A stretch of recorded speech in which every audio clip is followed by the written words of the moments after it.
کفر شرک در تعظیم مخلوق.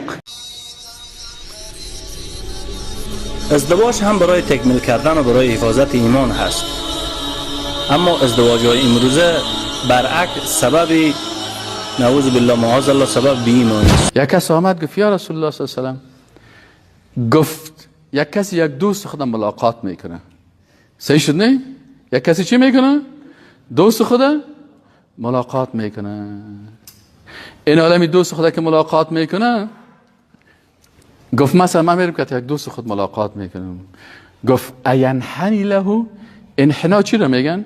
اینی خط چی داره میگن؟ این خط چی وارسته؟ خط مستقیم است نه؟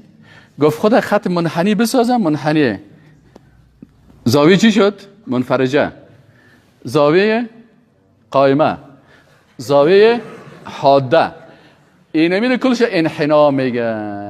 گفت وقتی که پیش مخلوق رفتی سرت هیچ خم نکن. این حال وقتی که آمد السلام علیکم، سرش بلند است، موحد است، سر خدا برای کی خم میکنه؟